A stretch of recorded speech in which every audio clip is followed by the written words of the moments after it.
Okay, seventh graders, I have looked over your mini test results and the follow-up tests, and so I want to touch on a few of the things that seem to be giving you trouble. So we'll do a quick review and then I'll try to move into something else in preparation for tomorrow. So as you notice, I have put here grade 7 circles and surface area. So I've noticed on the problems that you had that there were some lingering issues having to do with circles. So let's just review the circles really quick. Now I've noticed something that you could correct very easily.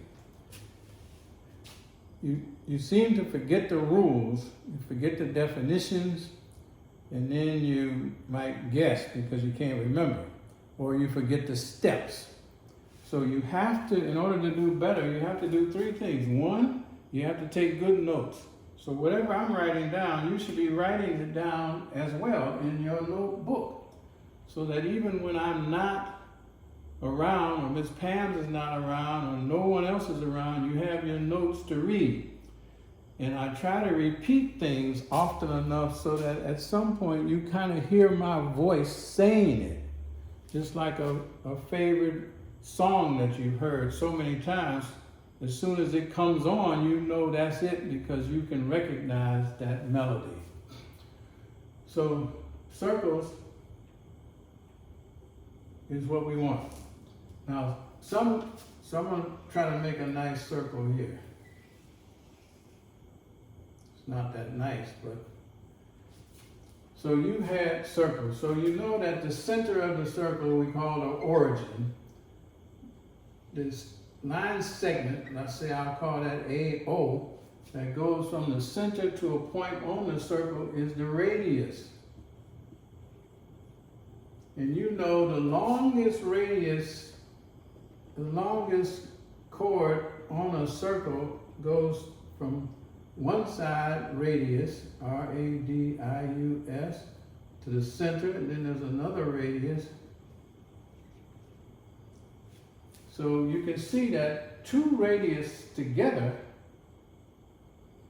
goes through the center of the circle and all the way to two ends, and we call that the diameter.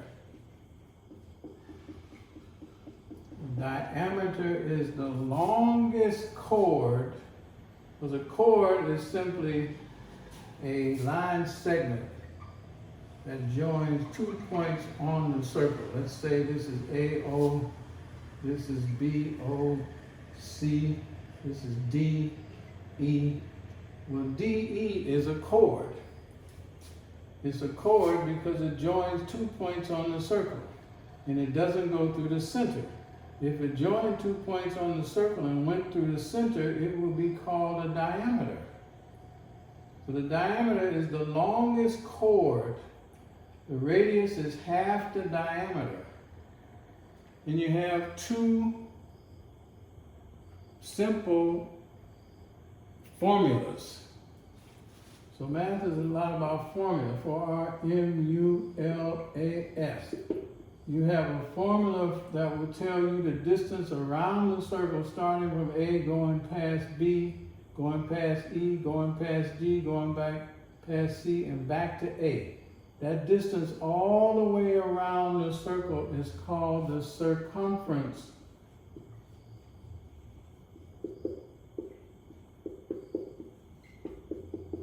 Circumference. That's the distance around the circle. And the formula for that is pi times the diameter equals C for circumference.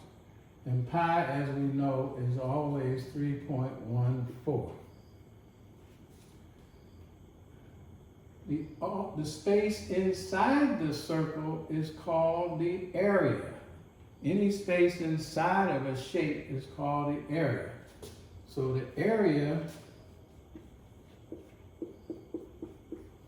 is the space inside And the circumference is the distance around.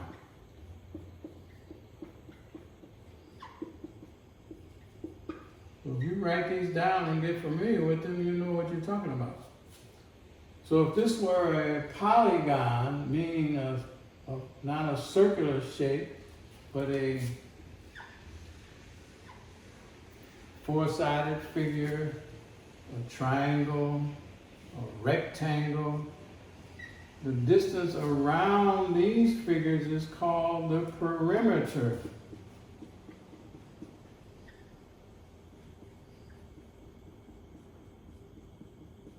Perimeter is the distance around.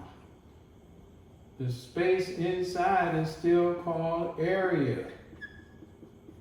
And they all have their own formulas for finding area. So if you put the formulas into your notebook, if you run across a square, a triangle, a rectangle, you know the formula. If you understand the concept of perimeter, you understand the distance around. This is called circumference.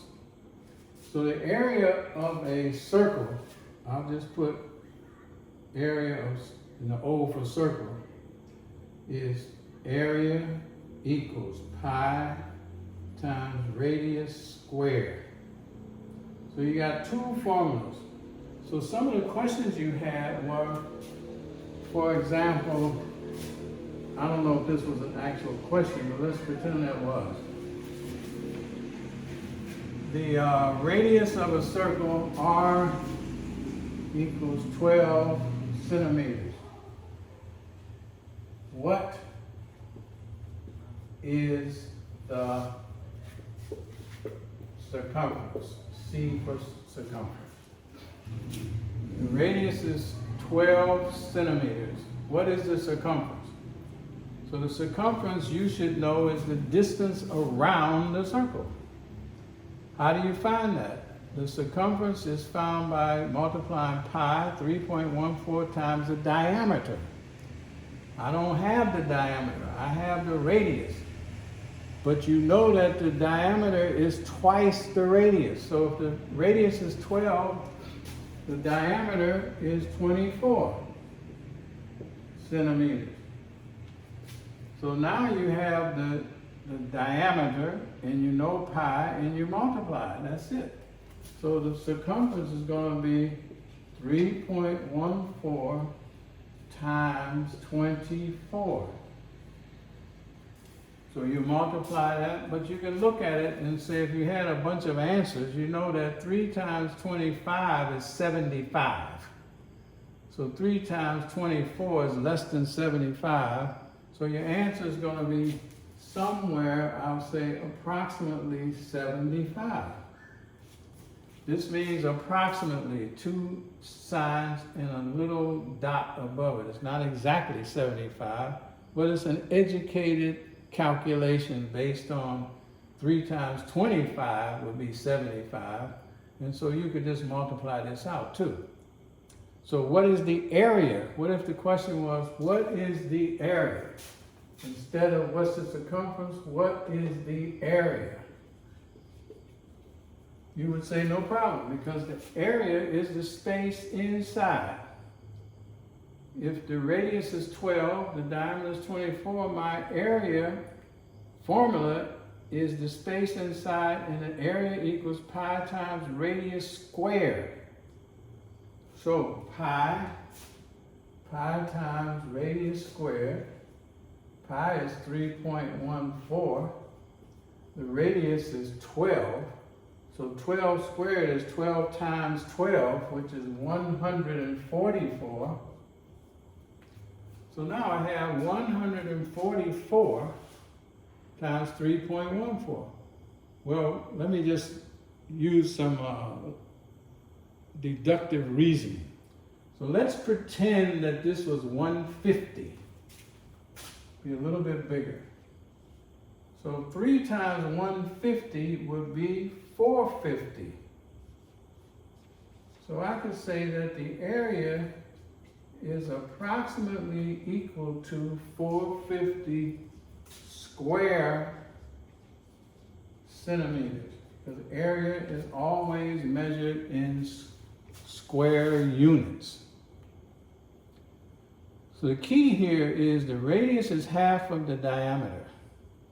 You need the diameter to find the circumference. You need the radius squared to find the area. So this is not really that complicated if you understand that you have two formulas for circumference, one for circumference, one for area. You have one relationship here that the radius equals 1/2 of the diameter, or the diameter equals 2 radii. This is all you're working with. Those 4 principles. And pi, of course, but that's easy to remember. This is it. This is it. I don't know why this is troublesome. Unless you don't have these things down or you can't remember, you're trying to guess, but there's no reason to be guessing. So that's 11 minutes. So let me pause this, clean off the board, and we'll go to the next thing.